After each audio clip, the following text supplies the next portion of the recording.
विश्व के सभी मानवों को वैद्य गुरुदेव मिश्र का नमस्ते। Life style and world peace YouTube channel में आप आते हैं, इसके लिए ढेर सारी साधुवाद, बहुत सारी बधाइयाँ। Life style and world peace YouTube channel में आते ही आप लाइक करें, सब्सक्राइब करें, बेल आइकन बटन को दबाते हैं, कमेंट में अपना विचार लिखें, मोबाइल नंबर छोड़ें, अपने कंट्री का नाम लिखें। अगर आप पुण्य के भागी बनना चाहते हैं तो आप सब्सक्राइब के साथ साथ शेयर जरूर करें। हमारा संपर्क नंबर है 94 71 26 98 82। पिछले भाग एक में हमने अध्यात्म की थोड़ी सी चर्चा की थी। आज हम भाग 2 पर पतंजल योग एक लोकप्रिय मार्ग है। महर्षि पतंजलि मुनि ने योग मार्ग का अच्छा ढंग से विवेचन सूत्र किए हैं। पतंजल अष्टांग योग इस नाम से जाना जाता है। पतंजलि ने 8 अंगों में इसका विवेचना किए हैं। योगांगानुष्ठादशोदेशे ज्ञानादीप्तिराविवेकयात्। पतंजल योग सूत्र 2 से 28। योग के अंगों का अनुष्ठान अर्थात विचार पूर्वक दीर्घ काल तक साधना करने पर ही अशुद्धि की क्षय होगा। सच्चे ज्ञान का प्रकाश फैलने लगेगा। यह प्रकाश इंद्रियातीत ज्ञान का अर्थात प्रज्ञा का प्रकाश है। इसी के द्वारा आगे आत्म साक्षात्कार होगा, कैवल्य अवस्था प्राप्त होगी। इस सूत्र के पश्चात पतंजलि अष्टांगों का सूत्र आगे बताते हैं। वे कहते हैं, यम नियम आसन प्राणायाम प्रत्याहार धारणा ध्यान समाध्योष्टांगानि। पतंजलि योग सूत्र 2 से 28 में योग के उद्देश्य या लक्ष्य अर्थात योग को साधने के लिए पतंजलि ने 8 साधन बताए हैं। पतंजलि ने इन 8 साधनों के लिए अष्टांग शब्द का प्रयोग किए हैं। इस स्थान पर अंग शब्द का प्रयोग अत्यंत महत्वपूर्ण है। अंग का अर्थ है अवयव। पतंजलि ने योग के इन 8 चरणों के लिए जिस प्रकार से अंग शब्द का प्रयोग किए हैं, उससे यह ज्ञात होता है कि इन 8 प्रकार की प्रक्रियाओं का आपस में एक दूसरे से संबंध अंगों के संबंध के समान ही होगा। अर्थात हमें यह समझ लेना चाहिए कि योग रूपी शरीर के ये 8 अंग हैं। हमारे शरीर के भिन्न भिन्न अंग अवयव एक दूसरे के पूरक रूप में शरीर में कार्य करते रहते हैं। जब इन अवयवों में विसंगतियां उत्पन्न होती है तब हम उसे विकृति कहते हैं।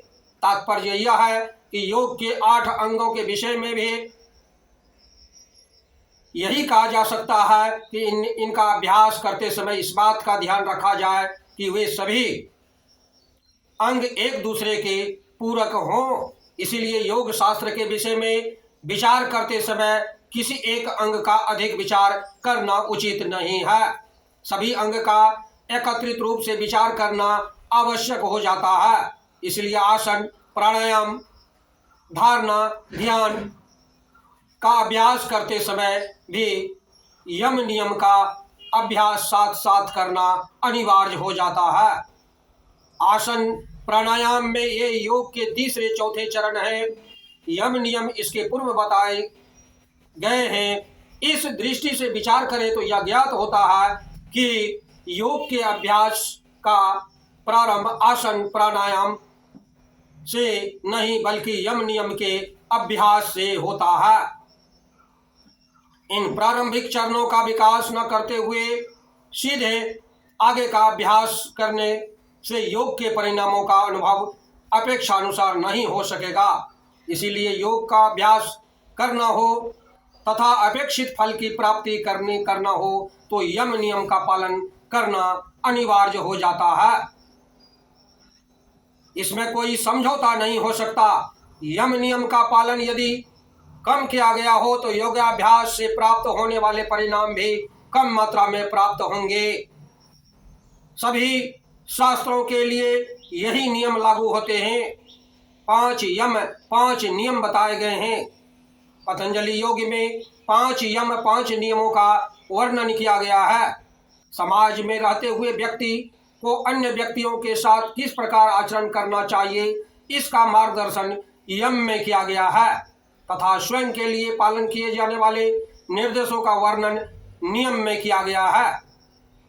नियम से पहले यम का स्थान है, अर्थात साधकों को सर्वप्रथम अपने समाज के व्यक्तियों के साथ आचरण करते हुए किन नियमों का पालन करना, इन नियमों का पालन करना आवश्यक हो जाता है, यह जानना जरूरी है। इसके पश्चात स्वयं के संबंध में भी पालन किए जाने वाले बंधनों के विषय में बताया गया है, अर्थात यहाँ पर समाज के का विचार प्रथम, उसके पश्चात व्यक्ति का विचार किया गया है। सर्वप्रथम सर्वसंग परित्याग कर समाज से दूर जाकर योग साधना, ऐसा करने वालों ने ही सर्वप्रथम समाज में रहते हुए किस प्रकार करें आचरण, इस पर स्पष्ट वर्णन किए गए हैं। जाति देश काल समयान वाचन्ना सार्वभौमा महाव्रतम, पतंजलि योग सूत्र 2 से 31 में बताया गया है। उपरोक्त वर्णित 5 यमों का पालन योगी के लिए महाव्रत है। इन 5 यमों का पालन संपूर्ण रूप से करना चाहिए। सूत्र के पूर्वार्ध में हमने अभी जो बताए हैं, जाति देश काल समय का विचार न करते हुए यमों का पालन करें, अर्थात प्रत्येक जाति संपूर्ण देश में कहीं भी किसी भी समय तथा किसी भी काल में यमों का पालन किया जा सकता है। अहिंसा, सत्य, अस्तेय, ब्रह्मचर्य व अपरिग्रह, ये 5 यम महाव्रत हैं। ये स्थिति अनुसार तथा स्वयं ही परिवर्तित होने वाले नहीं हैं। व्रत विचार पूर्वक समझकर निष्ठा पूर्वक श्रद्धा पूर्वक सतत आचरण करने का अर्थ है। ये केवल सामान्य व्रत नहीं है, अपितु महाव्रत हैं। ये व्रत सार्वभौमिक हैं तथा इन पर किसी भी जाति, देश, प्रदेश, काल, समय का कोई प्रभाव नहीं पड़ता, चाहे वह औरत हो, मर्द हो या नपुंसक हो। किसी भी मानव के लिए इस पर कोई अलग से सूत्र लागू नहीं होता। सौत संतोष तपस्वाध्यायेश्वर परदिनाना नियम, पतंजलि योग सूत्र 2 से 32 में शौच, संतोष, तप, स्वाध्याय, ईश्वर प्राणिधान, ये 5 नियम हैं। इन सभी नियमों का तथा उनके परिणामों का प्रभाव विस्तार पूर्वक पतंजलि ऋषि ने किए हैं। इसके पश्चात वे तृतीय अंग आसन वर्णन करते हैं। स्थिर सुख माशनम, पतंजलि योग सूत्र 2 से 46, स्थिर सुख कारक स्थिति शरीर और मन की आसन कहलाती है। पतंजलि मुनि ने योग शास्त्रों के विषय में अत्यंत परंतु मार्मिक शब्दों में व्याख्या किए हैं। इस प्रकार देखते हैं कि हम जब तक यम नियम का संपूर्ण रूप से पालन नहीं करते, मेरा योग का कोई परिकल्पना सोची भी नहीं जा सकती। आसन का परिणाम करते हुए अगले सूत्र में पतंजलि कहते हैं, ततोन्धाता,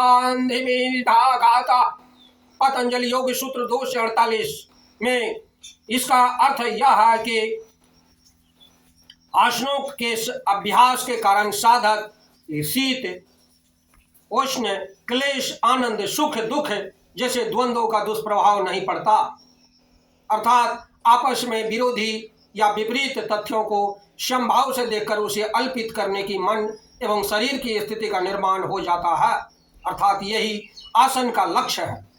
शारीरिक स्वास्थ्य को उत्तम रखने मात्र तक यह सीमित नहीं है। आसन रूपी इस योगांग की साधना परिपूर्ण स्थिति में पहुंचने के पश्चात प्राणायाम का विचार प्रारंभ होता है। प्राणायाम के विषय में अगले सूत्र में कहते हैं, ससे श्वास प्रश्वास योग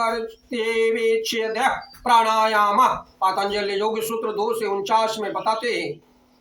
इस आसन होने के पश्चात श्वास प्रश्वास की गति का विशेष प्रकार से क्रिया विच्छेद ही प्राणायाम है। इस सूत्र के पूर्व सूत्र में बताया गया कि आसनों की दीर्घ काल तक साधना करने से उस दीर्घ काल की स्थिरता प्राप्त होती है। यही प्राणायाम की पूर्व तैयारी है। इस पूर्व तैयारी के बिना प्राणायाम भली प्रकार से साध्य नहीं हो सकेगा। प्राणायाम के परिणामों का वर्णन पतंजलि अगले सूत्र में बताते हैं। तत्साक्षाते प्रकाशावरणम, पतंजलि योग सूत्र 248। ततः अर्थात उस समय चतुर्थ प्राणायाम साध्य करने के पश्चात प्रकाश के आवरण का क्षय होता है। यह आवरण नष्ट हो जाता है। प्रकाश पर यदि आवरण पड़ा होगा तो प्रकाश बाहर नहीं आ सकेगा। चारों ओर प्रकाश का अभाव होने के कारण आसपास की स्थिति का ज्ञान नहीं हो सकेगा। लालटेन के कांच पर यदि कालिख जमा हो जाए तो लालटेन से प्रकाश नहीं आ पाता तथा आसपास भी कुछ दिखाई नहीं देगा। परंतु यदि कालिख को साफ कर दिया जाए तो लालटेन का प्रकाश सही रूप में फैलता है। उस प्रकाश से हमें आसपास की सभी वस्तुओं का ज्ञान हो जाता है। इसी प्रकार प्रकाश पर पड़ा हुआ आवरण प्राणायाम के अभ्यास से क्षीयते अर्थात धीरे धीरे कम होता जाता है। जैसे यह आवरण क्षीण होता है वैसे प्रकाश बाहर फैलने लगता है तथा उस प्रकाश अनेक तथ्यों व वस्तुओं का ज्ञान होने लगता है। पतंजलि इस सूत्र के में प्रकाश शब्द के द्वारा समझाने का यही समझ में आता है। प्रकाश आवरण से ढका हुआ भी बताया गया है। पतंजलि के योग दर्शन का एकत्रित रूप में अध्ययन करें तो यह ज्ञात होता है कि इस प्रकार का अर्थ आत्म तत्व है। इस आत्म तत्व के प्रकाश में हमारे अज्ञान को दूर कर विश्व का यथार्थ दर्शन करवाते हैं और इसकी क्षमता करवाने का रखते हैं। पर यह प्रकाश आत्म तत्व अविद्या रूपी आचरण से लिप्त हुआ है। पतंजलि ने पहले सूत्रों में 2 से 1 में बताए हैं। अविद्या सभी क्लेशों का मूल कारण है। प्राणायाम के अभ्यास से आत्म तत्व पर पड़ा हुआ विद्या आवरण धीरे धीरे क्षीण होने लगती है और अंत में नष्ट हो जाता है। आत्म तत्व का प्रकाश सर्वत्र फैलता है। विश्व का यथार्थ ज्ञान होता है। इसका सूत्र का वास्तविक अर्थ है यथार्थ ज्ञान प्राप्त होना योग दर्शन की महत्वपूर्ण आवश्यकता है। इसे प्राणायाम के द्वारा ही साध्य करना संभव है। इसलिए प्राणायाम को इस महत्वपूर्ण प्रक्रिया मानना चाहिए। प्राणायाम की साधना के बगैर आगे प्रगति करना संभव नहीं है। आत्म प्रकाश पर पड़ा हुआ आवरण यदि वैसा ही रहा तो प्रकाश नहीं फैलेगा तथा अंधकार में आगे प्रगति करना संभव नहीं होगा। सिर्फ उछल कूद करना योग नहीं है। याद रखें, उससे पूर्व हमारी तैयारी करनी होगी और वह है यम नियम का पूर्ण पालन करना। आज विश्व भर में योग हो रहा है लेकिन लोगों को लाभ नहीं मिल रहा है। इसके पीछे मुख्य कारण है कि वे यम नियम का पालन नहीं कर रहे। प्राणायाम द्वारा जब यह आवरण क्षीण होकर नष्ट हो जाएगा तब प्रकाश फैलेगा। उस प्रकाश के आगे अंतरंग योग का मार्ग दिखाई देने लगेगा।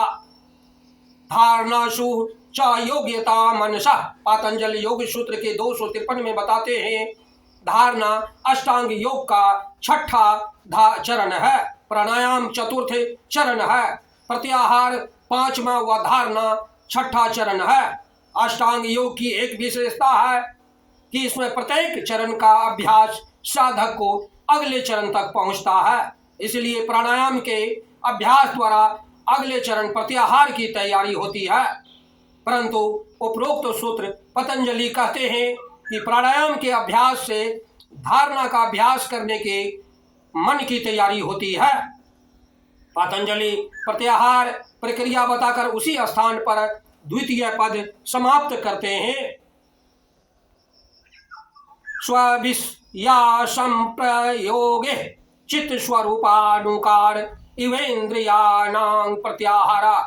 पतंजलि योग सूत्र 248 में 2 से 48 में बताते हैं, इंद्रियों का प्राकृतिक स्वभाव है कि वे अपने विषयों की ओर आकर्षित होकर उनकी ओर भागती है। इंद्रियों की इसी दौड़ को नियंत्रित कर इंद्रियों को चित्त के स्वरूप एकाकार करना ही प्रत्याहार है। इस प्रकार से स्वयं नियंत्रण के द्वारा प्रयास पूर्वक इंद्रिय निग्रह करने के पश्चात ही अंतरंग योग में प्रवेश किया जा सकता है। पतंजलि ने बताए हैं धारणा, ध्यान, समाधि ये अंतरंग योग है। अब वो कहते हैं कि निर्जीव निर्वेज समाधि का विचार किया जाए तो अंतरंग योग भी बहिरंग ही है, अर्थात अंतरंग योग के भी अंतरंग निर्बीज समाधि है। यही निर्बीज समाधि योग का अंतिम लक्ष्य है या साध्य है। अंतरंग की साधना के द्वारा इसे साक्ष्य किया जा सकता है। अंतरंग योग की प्रक्रिया के प्रारंभ में धारणा से होता है। धारणा में विशेष विषयों की मर्यादा से चित्त को स्थिर करने का प्रयत्न किया जाता है। इस प्रकार देखते हैं कि पतंजलि ऋषि ने देश बंधस्यता धारणा पतंजलि योग सूत्र 3 से 1 में बताते हैं, किसी भी एक अवलंबन को लेकर उस अवलंबन पर चित्त स्थिर करना, एकाग्र करना ही धारणा है। अवलंबन के अतिरिक्त अन्य किसी भी विषय की ओर चित्त को न जाने का प्रयत्न करना साधक करता है, परंतु फिर भी बार बार अन्य विषयों की ओर जाता रहता है। उसे नियंत्रित कर धीरे धीरे अवलंबन पर मन की स्थिर अथवा प्राप्त होने पर यह कहा जा सकता है कि धारणा साध्य हो गई। प्रयत्नों के द्वारा इस धारणा के लक्ष्य को प्राप्त करने के पश्चात उससे भी उन्नत अवस्था है ध्यान।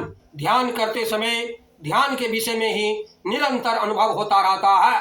वर्तमान समय में गुरु दीक्षा देते हैं शिष्य को, और उसमें भी वास्तविक ध्यान का ज्ञान नहीं कराया जाता।